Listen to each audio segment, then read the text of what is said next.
Só vamos começar aqui o nosso primeiro episódio de Estação Gamer. Estão comigo aqui hoje o Fernando Carvalho, que é artista plástico e professor, Lucas, que é designer gráfico e redator publicitário, e Luiz, professor de inglês e ilusionista. Eu sou o Rafael Luque, historiador e pesquisador, e este é a Estação Gamer.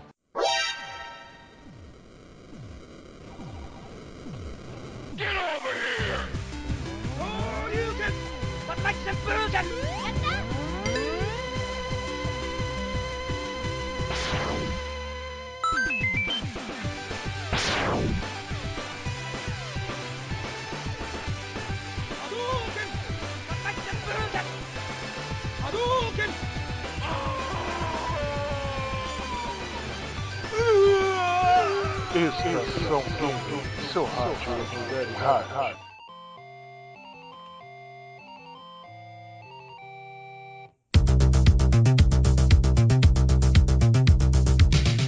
O tema de hoje será: videogames podem ser considerados arte? Em 2013, a ministra da Cultura Marta Suplicy, enquanto anunciava o Vale Cultura, benefício social para aquisição de bens e serviços culturais pelo trabalhador, alegou que a sua utilização para aquisição de videogames seria forçar a barra. Essa declaração ela revela um preconceito contra esta mídia que ainda é muito discriminada, não apenas no meio popular, como também no acadêmico. Mas afinal, videogame é cultura?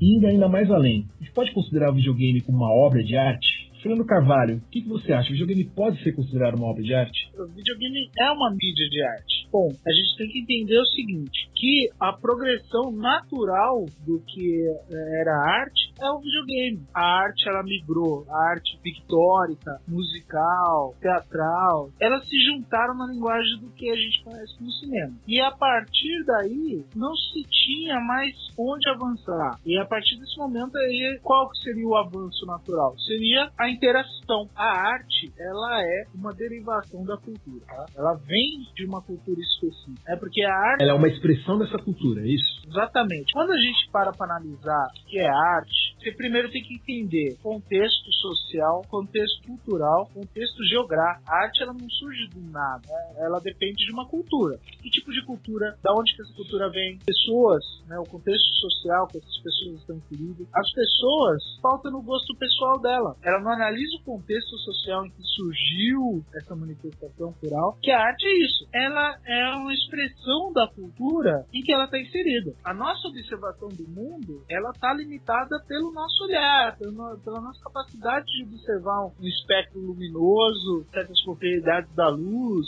mas só que outros animais, eles enxergam de uma forma completamente diferente. Um daltônico enxerga completamente diferente de uma pessoa com sua visão plena. Os cachorros, eles enxergam, ao contrário do que muita gente pensa, eles não enxergam em preto e branco. O ser humano, ele por essência, ele tem o hábito de enxergar o mundo à sua volta dentro das suas limitações. O ser humano, ele só tem 3 células fotossensíveis. Só enxerga 3 desse espectro imenso, quase que infinito. E aí ele limita a sua visão de mundo àquilo e ele acha que é a verdade absoluta, como a gente achou durante basicamente toda a história da humanidade. A gente só contrariou essa ideia, historicamente falando, há muitíssimo pouco tempo. Cultura, arte, também a gente limita da mesma forma. Obras de arte, como por exemplo, Okami. Olha só, eu vou transportar uma linguagem bidimensional do Kyoe, a mitologia japonesa, para um ambiente tridimensional que ele vai ser transmitido para mim de forma bidimensional. Então eu vou ter a impressão de que aquilo existe no ambiente tridimensional. Isso não é uma linguagem nova? Isso não é algo novo? Possível. Olha, eu acho que é um pouco do que eu vejo acontecendo nos jogos da Telltale. Eu vivo citando exemplos deles porque eu acho eles simplesmente maravilhosos, que eles focam totalmente na história. Falando de The Walking Dead, Among Us, sim. Que são jogos que me põem dentro dessa imersão, que eu chego a tremer, eu chego a sabe, ficar suando em situações que acontecem no meio do jogo, mas é a mesma coisa como se eu estivesse assistindo uma série de suspense, entendeu? Só que ali é um pouco mais além ainda, porque ali eu tô sentindo o que o personagem tá sentindo. Eu deixo de ser eu como pessoa, eu sou aquele personagem, eu tô lidando com aquela realidade. Eu entrei naquele mundo. Um agravante que você tem um poder de escolha. Exatamente. As suas escolhas, elas trazem consequências. E que são consequências que dentro daquele universo de imersão são reais. Sim, eu acho que essa transição a gente tá vendo nos jogos agora, né? Que nem o pessoal tinha citado, Kami, beleza. Mas mesmo esses jogos, eles não trouxeram tanto impacto quanto esses de hoje. Que são jogos totalmente focados em histórias. São jogos que estão sabe, com qualidades cinematográficas enormes. Produções milionárias, né? Bem maiores do que o que acontece com filmes, como Last of Us, o GTA. Eu acho que agora que esse conceito de jogo tá começando a mudar, como aconteceu com o cinema. A ministra Marta, ela tem ciência disso? Talvez ela não saiba, ela não entenda de jogo, que o jogo possa causar o mesmo impacto no jogador que um filme ou um teatro causa. Isso vem da cultura e criação, né? Eu acredito que seja mais. Porque, assim, eu ao meu ver, não acho que a Marta seja uma pessoa que conhece bem essas coisas de jogo e tudo mais. As convicções dela, pra falar o que ela falou. A arte, voltando à discussão, cara, a arte é exatamente isso, é transcender, cara. É transcender, você se apropriar da sua realidade e você transcender. Vocês acham que o videogame tinha alguma característica que lhe fosse própria e que lhe permitiria se distinguir de outras formas de arte? Se vocês acham que tem algum jogo que merece ser considerado um candidato, vamos por assim dizer, ao Cidadão Kane dos videogames. Um outro ponto que eu queria abordar em relação à arte, videogame, filme, séries, teatro, quadros, é um comentário do humorista estadunidense J.K. Lewis. Ele defende o videogame como arte. Só que para ele, o videogame é a única forma de arte que previne o jogador de usufruir aquilo se ele for ruim. Pega um quadro renascentista. Você não conhece nada de renascentismo, mas você pode aproveitar aquilo. Você vê que eles falam, nossa, que bonito e tal. O videogame não. Se você é ruim, se você não consegue passar aquele estágio, o videogame proíbe você de continuar. O videogame, como forma de arte, ele é como se fosse uma arte seletiva. Mas se você for pensar assim, muitos filmes e séries são arte seletiva, sabe? Tem muito seriado que muita gente não ia, sabe, pegar ideia, não é pra todo mundo. Mesmo quadro renascentista, uma pessoa que não tem exatamente o quadro, um abstrato, ele vai olhar e vai falar, tá, aqui tem uma imagem de uma mulher soltando peido e com um anjinho ali segurando e fazendo bolinha de sabão. Ok, é o quadro de uma mulher. O que isso significa? Não tenho a menor ideia. Então, porque assim, não é a arte do quadro, não interessa se você entendeu ou não a ideia do cara. Você consegue achar bonito ou não. Você consegue achar bonito ou não. Você consegue usufruir ou não. Talvez a primeira fase daquele jogo. É isso que o teatro, o filme não faz. Mesmo que você não entenda uma piada que foi contada no negócio, ou talvez o que tenha profundo dele, você consegue vê-lo por inteiro. Você tá falando agora da questão da linguagem. Bota um filme francês com uma pessoa que não fala francês se legenda assistir e espera pra ver se ela vai ter paciência de assistir o filme inteiro. Exatamente. Pode jogar Braid. Braid, você pode ter a dificuldade de tal estágio, você não consegue passar. Aí você tem o bloqueio do resto dele. Ou você pode ser muito bom em puzzle, terminar o jogo inteiro e não entender porra nenhuma da história do que tá sendo contado. Do ponto de vista, Luiz, o que você tá dizendo, na verdade, não é um demérito, e sim um mérito. Sim. Porque é isso que quer dizer? Então tudo bem, prossiga. Só que algumas pessoas não acham isso. São os pré-requisitos. Você deve ter habilidade para você passar daquela determinada fase. Para você, por exemplo, entender um filme como foi o Clube da Luta, ou Donnie Darko.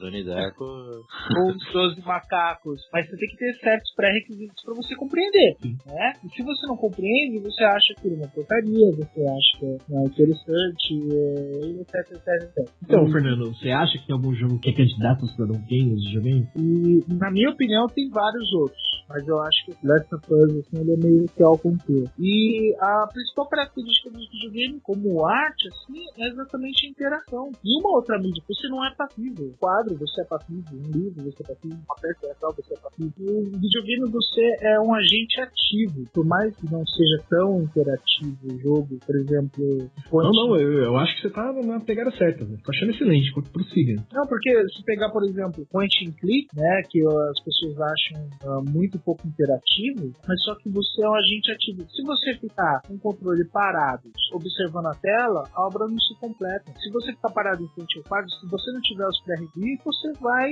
tirar suas próprias conclusões. Lucas, você concorda com o Fernando? Você discorda? Você tem alguma outra característica que você acha que seja? Concordo. O Fernando acho que já falou tudo que tinha pra falar. A interação para você é A interação é o principal, a principal diferença entre qualquer outra mídia que a gente tá tendo, que a gente já tem contato, que a gente já experimentou. E eu cito, né, como um jogo exemplo disso, que eu gosto muito de falar, são os jogos mais point and click, são os point and clicks de agora, que é o The Walking Dead, o Wolf Among Us, o L.A. Noire, que são jogos que você se transforma no personagem principal. Acho que até um pouco mais do que o Last of Us, mas eu acho que é isso aí, a interação é a principal diferença. Algum jogo que você quer destacar? The Walking Dead, que eu acho que foi o jogo que mais mexeu comigo nesses últimos 2 anos que teve a Season 1 e a Season 2, que acho que mexeu mais comigo do que o Last of Us. Last of Us eu peguei pra jogar, joguei inteiro de uma vez só, foi muito bom, mas acho que o que mexeu psicologicamente mesmo comigo, o Walking Dead. E agora o Wolf Among Us. Não é só nós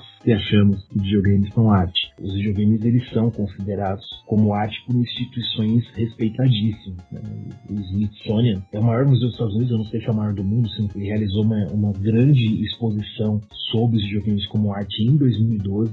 Você tem países como a França, por exemplo, que possuem um museu inteiro dedicado aos jogos de videogame. O francês é péssimo, tá? Então é o Museu de Jeux Vidéo, em Paris. E já mesmo na década de 80, você já tinha essa discussão e você já tinha, por exemplo, o Museu da Arte e Movimento nos Estados Unidos fazendo exposições sobre videogame enquanto arte. No meio acadêmico, infelizmente ainda a discussão a respeito de videogames ela é muito limitada a 2 segmentos essencialmente. A psicologia adora estudar jogos de videogame porque eles gostam de estudar, eles associam muito a comportamentos violentos. Então há aqueles que pregam que videogame torna as crianças mais violentas e aqueles que dizem que isso é balela. E isso é uma disputa imensa. E você tem, obviamente, o próprio design de jogos que se profissionalizou academicamente ao longo aí dos últimos 10, 15 anos, como uma própria exigência do mercado, tendo em vista que a indústria de videogames começou a crescer em volume, né, em volume financeiro, de forma absurda, sobretudo a partir dos anos 90. A gente disse que não tem nenhuma grande universidade. É claro que existem alguns cursos universitários, não tem nenhuma grande universidade que tem um curso de design de jogos no país.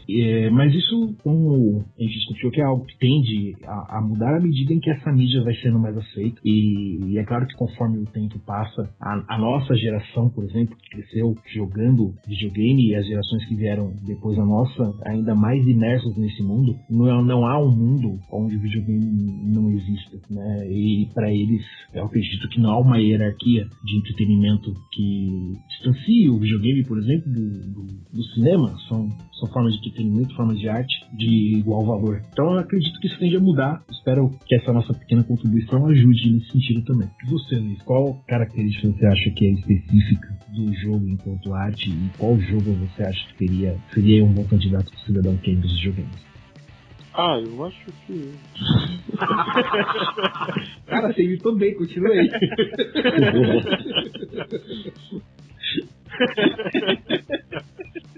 Continua aí que a gente vai botar os outtakes depois. Imita o